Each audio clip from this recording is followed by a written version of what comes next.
guys, it's me Ann, and welcome back to Dreams Horror Reveal. If you're new here, make sure you hit that like and subscribe button. If you've been here before, thanks for coming back. So today I decided to do a film that still scares me to this day. I literally had to convince myself to watch this again. Tales from the Hood. Yes, I had to do it, okay?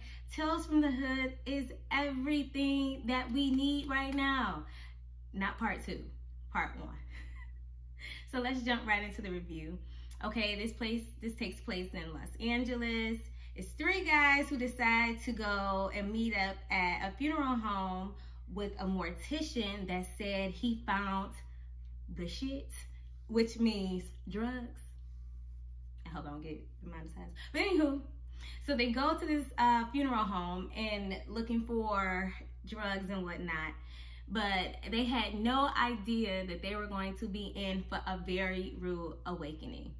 So if you remember my last review, I did another anthology, and this time I'm doing one as well because Tales from the Hood has 4 stories, and the very first one is about police brutality.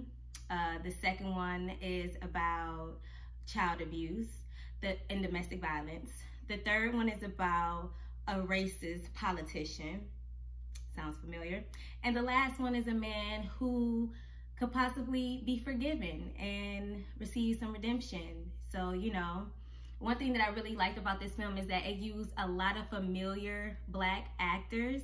Because like I tell people all the time, it's unfortunate that horror doesn't really connect with the urban genre too much.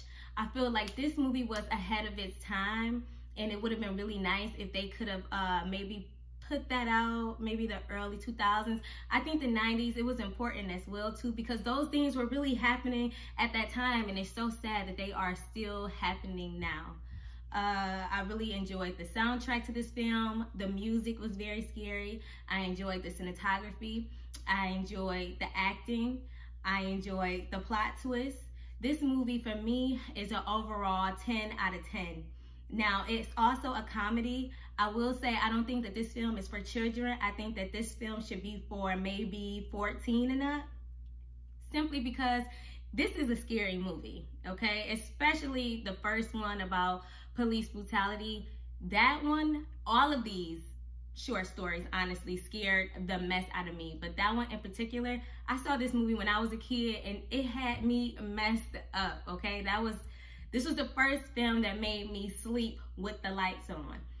Another thing that I really enjoy about this film is that, you know, it just digs deep into what everybody is going through, and we all may not go through it to the extreme as in this film, but we have experienced some of these things in a way. And if we haven't experienced it personally, we know somebody else who have experienced similar things. Maybe not all the way like they went in this movie, not all the way to that extreme, but it was relatable, especially for African Americans.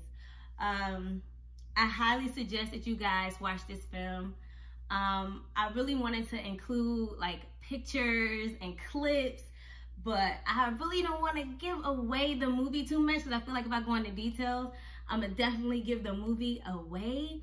And I don't want to do a spoiler for this because I feel like this is what you need to watch right now. We're all in quarantine. This is a good discussion. These are things that we need to talk about.